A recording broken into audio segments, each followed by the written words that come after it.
Cassettes.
परम पूजनीय माताओं, प्यारी बहनों और बेटियों, ये भारत भूमि ऋषि मुनि तथा देवी देवताओं की पावन भूमि है। यहाँ पर पूजा पाठ और भक्ति में नारी जाति भी पुरुषों से पीछे नहीं रही। हमारी इस पावन धरती पर अनेकों त्योहार मनाए जाते हैं, जिनमें देवी देवताओं की पूजा अर्चना की जाती है। हर त्योहार के पीछे एक कथा होती है। ऐसे ही करवा चौथ के व्रत की भी एक कथा है। ये कथा प्राचीन कथा है जो 52 पुराण में है, जो सबसे प्रथम देवों के देव भगवान भोले शंकर ने माता पार्वती को सुनाई थी। फिर द्वापर युग में भगवान श्री कृष्ण ने द्रौपदी को सुनाई। ये व्रत युगों युगों से भारत के कई प्रांतों जैसे उत्तर भारत, पंजाब, राजस्थान, मारवाड़ तथा उत्तर प्रदेश आदि प्रदेशों में रखा जाता है। यह व्रत पूरे भारत में रखा जाता है। इस व्रत को सुहागन नारियां ही रखती हैं। ये व्रत कार्तिक महीने के कृष्ण पक्ष में चौथ के दिन रखा जाता है। इस व्रत का बड़ा ही सुंदर विधि विधान है, क्योंकि इस व्रत कथा में सिर्फ महिलाएं ही सम्मिलित होती हैं और इस व्रत की कथा को ब्राह्मणी ही सुनाती है। हमें बड़ी खुशी है कि ये व्रत कथा संगीत के साथ हम आपको सुनाने जा रहे हैं। इस व्रत से पतिदेव की आयु बढ़ती है, घर में खुशहाली आती है। इस व्रत की कथा दुख और दरिद्रता से छुटकारा दिलाने वाली है। ये मन के सब विकार मिटाने वाली है। हमें विश्वास है आप भी व्रत कथा को ध्यान से सुनेंगे और सुखमय जीवन बिताएंगे।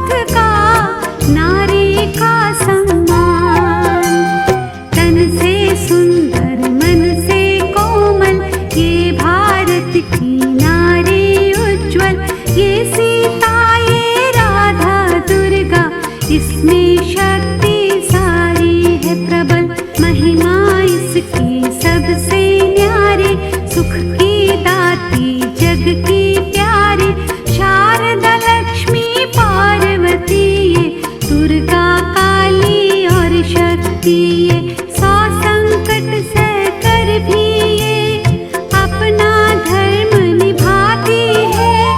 संकट आए सुहाग पर बलि ये खुद चढ़ जाती है।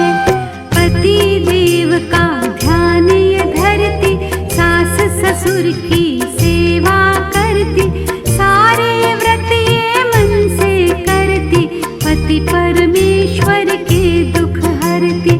जब तक जीऊं रहूं सुहागन, खिला रहे मेरा घर आंगन, सदा सुहागन मैं कहलाऊं, मरूं तो पति के कंधे जाऊं। वेदों में वर्णित है ये नारी का बलिदान, नारी बड़ी महान जग में, नारी बड़ी महान। द्वापर युग में महाभारत के युद्ध से पहले पांडव पुत्र अर्जुन देवताओं से बल तथा हथियार प्राप्त करने के लिए वन में तपस्या के लिए जाते हैं, तो द्रौपदी को बड़ी चिंता होती है। वह मन ही मन विचार करती है कि मैं कैसे पति की सहायता कर सकती हूँ। तभी उनको श्री कृष्ण भगवान याद आए। इसका उपाय वो ही बताएंगे, यह सोचकर द्रौपदी श्री कृष्ण का ध्यान लगाती है।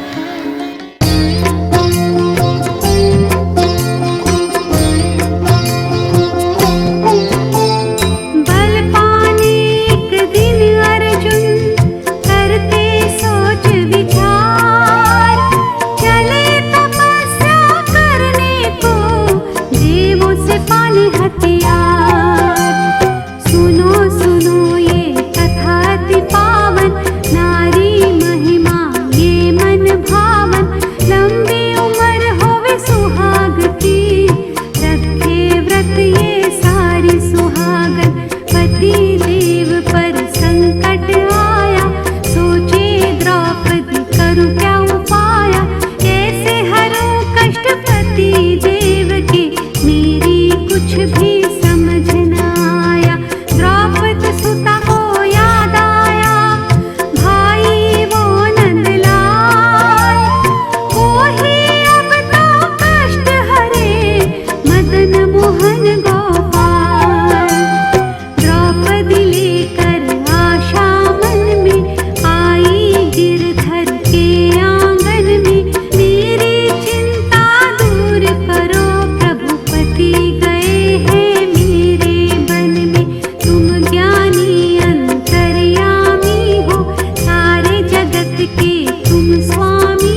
द्रौपदी की बातें सुनकर भगवान श्री कृष्ण मुस्कुराने लगे और प्यार से द्रौपदी को समझाया, हे द्रौपद सुता, मैं तुमको पति रक्षा के लिए ऐसा सुंदर उपाय बताता हूँ जो श्री महादेव ने माता पार्वती को बताया था।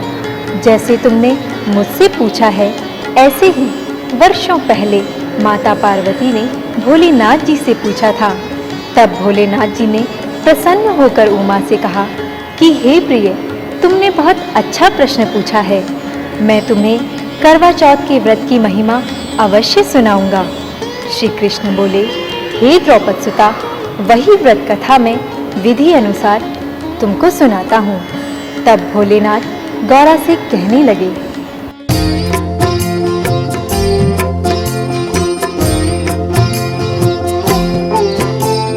गौरा से कहने लगे शिव शंकर भगवान, व्रत विधि बतलाओ तुम्हें, सुनो लगा कर ध्यान।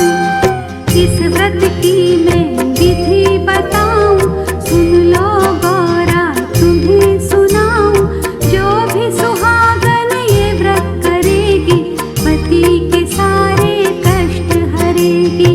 करवा चौथ के एक दिन पहले मन में निश्चय पक्का कर ले।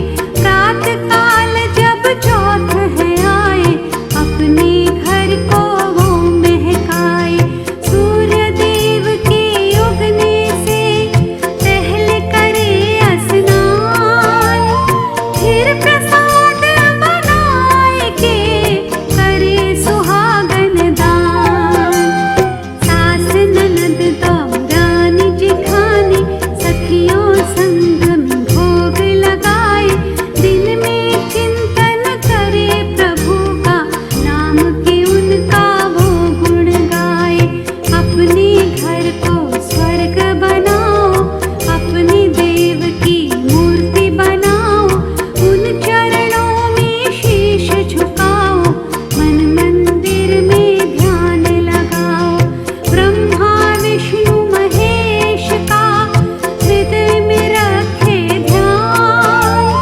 राम कृष्ण सब देवों सहित मन में करो गुणगान। ये सब ईश्वर के अवतार, यही तो जग के तारनहार। इष्ट देव किसी एक को मानो, पति को तुम परमेश्वर जानो।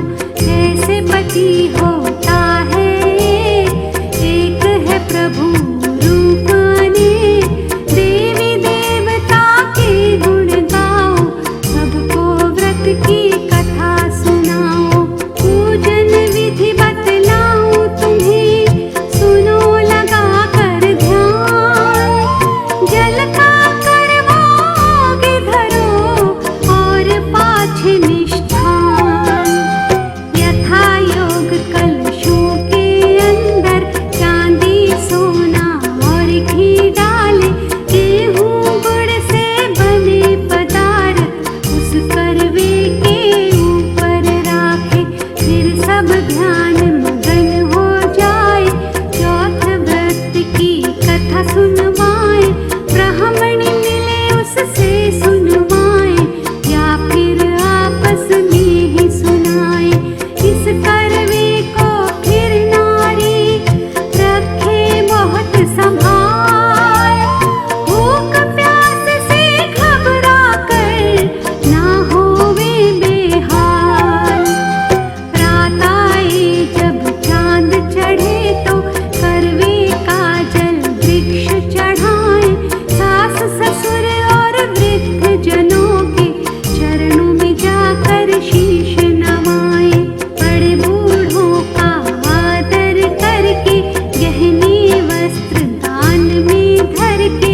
उनका आशीर्वाद है पाए, फिर पति देव का ध्यान लगाए। धोकर चरण सुहाग के, मानो उन्हें भगवान। लंबी उम्र हो सुहाग की, धरो उसी का ध्यान। ये व्रत विधि सुनकर द्रौपदी बोली, मनमोहन, अब मुझे इस कथा का सार भी सुनाओ।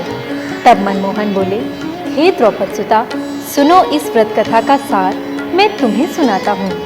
एक समय इंद्रप्रस्थ शहर में एक पंडित रहता था जिसका नाम शर्मा वेद था और उसकी मिश्रानी का नाम लीलावती था, जो बहुत सुंदर, गुणवान, सुशील और धार्मिक विचारों वाली थी तथा पूजा पाठ में आस्था रखने वाली थी, दान पुण्य करने वाली थी।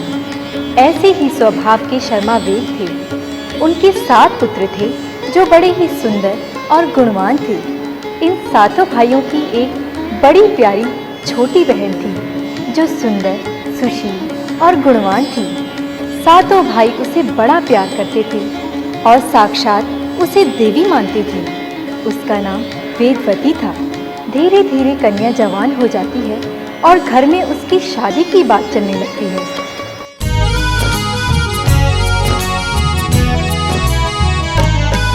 जाना स्वामी जाना, जाना स्वामी जाना, तुम अपना फर्ज निभाना। वेदवती कन्या की खातिर वर तुम ढूंढ के लाना। जाना स्वामी जाना, जाना स्वामी जाना।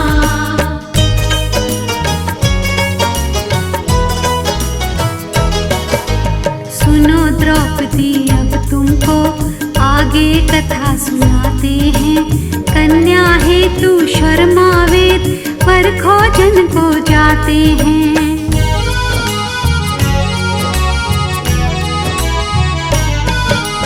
गांव गांव नगरी ढूंढा, अच्छा वर कोई न मिला।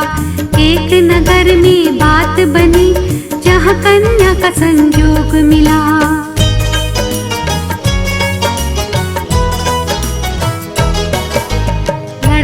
ही सुंदर था, लगता बड़ा ही भोला था।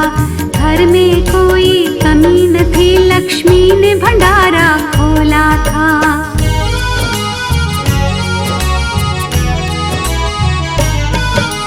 शर्मा वेद को वर भाया, पुत्रों ने भी गुण गाया। रिश्ता पक्का कर आए, ये सब प्रभु की है माया।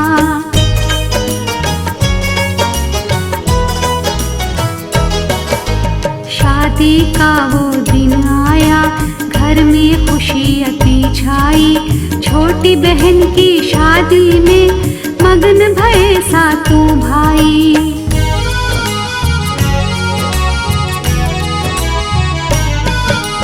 चहल पहल घर में भारी, मंगल गावे सब नारी। शादी अब संपन्न हुई, हो गई विदा की तैयारी। पिता ने कन्या दान किया और बेटी को विदा किया। वेदवती की संग सहेली मिलकर यही पुकारे, लाडो भूल न जाना, लाडो भूल न जाना। नहीं करना कोई बहाना, जब आए सावन का महीना जीजा के संग आना। आना लाडो आना, आना लाडो आना, आना लाडो आना, आना लाडो आना।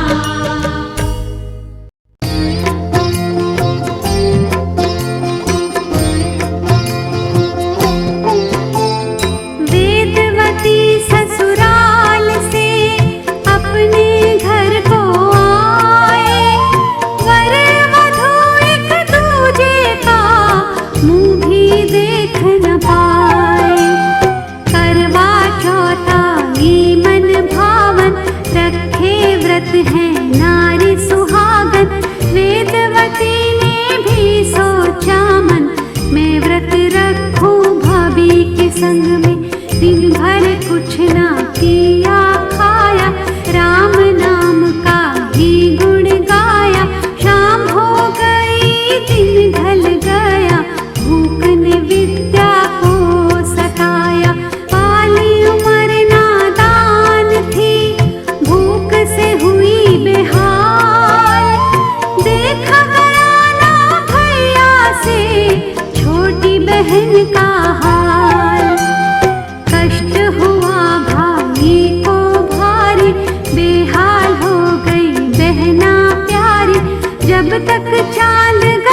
पर आए, मर जाएगी भूख की मारे। ऐसा कोई उपाय बताऊं, पेड़ के ऊपर आग जलाऊं, नकली चांद विद्या को दिखाऊं, भूख से इसकी जान बचाऊं। आग का चांद बनाए के बुलाई विद्या बहन, देखो चांद निकल आया, करो हरि गुणगान। वेदवती बोली सुनो भाई, भाभी मेरी क्यों नहीं है आई।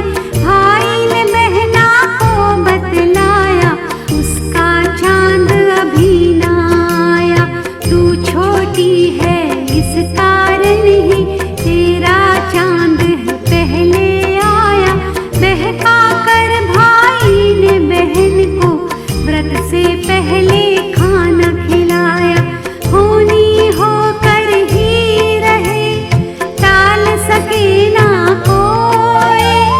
विद्या खाना खाए के घर में जा गई सोई।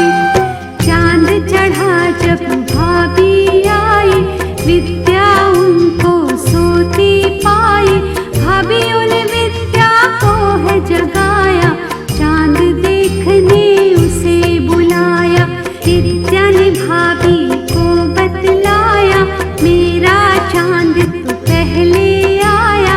भैया ने था मुझे दिखाया, भोजन फिर था मैंने खाया। वेदवती के सुन वचन, भाभी हुई हैरान।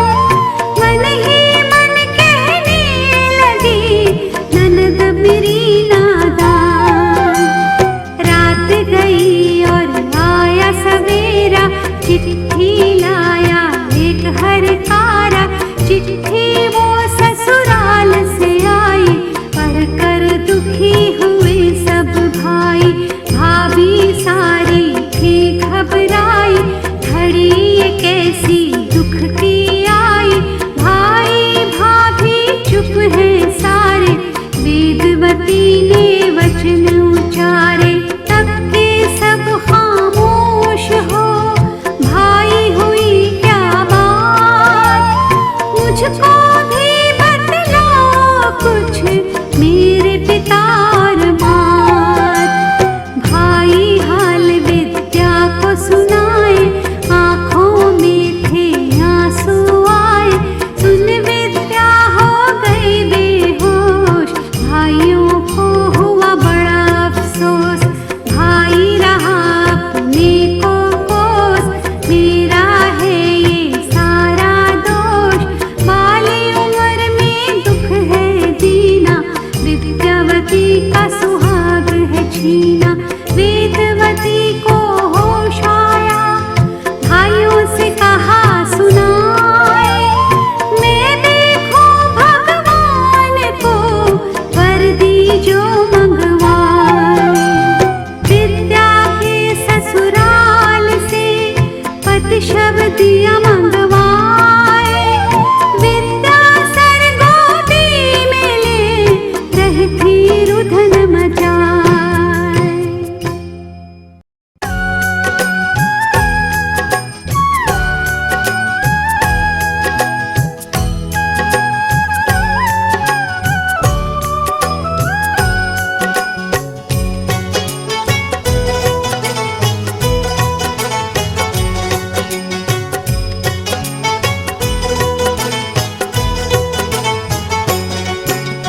कौन जन्म का लिया है बदला, त्रिलोकी भगवान रे।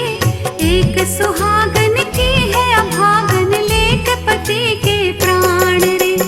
कौन जन्म का लिया है बदला, त्रिलोकी भगवान रे। एक सुहागन की है अभागन, लेक पति के प्राण रे। लेक पति के प्राण रे।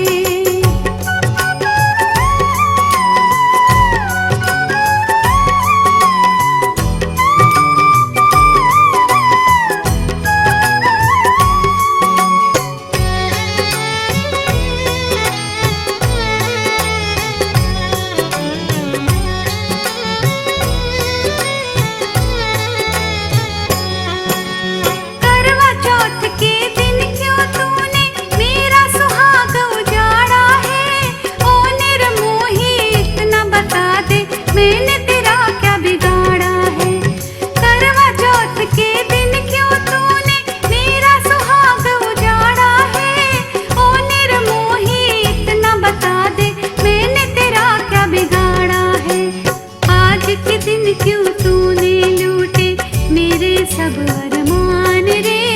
एक सुहागन की है अभागन लेके पति के प्राण रे, लेके पति के प्राण रे।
वेदवती का विलाप सुनकर सब देवों के सिंहासन हिल गए।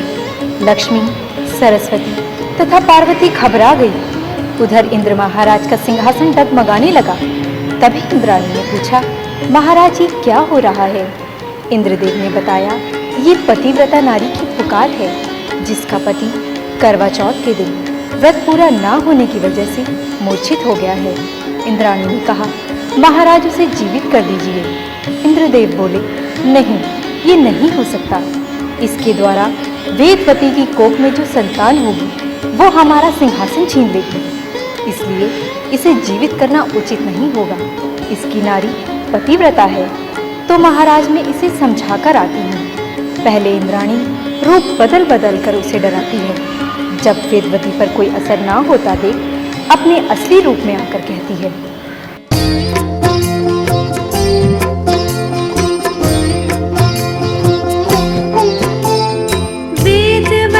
हट छोड़ कर मानो हमारी बात, ये जीवित नहीं हो सके, छोड़ो इसका साथ। तूने व्रत को किया न पूरा, चांद बिना देखे ये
रथ जो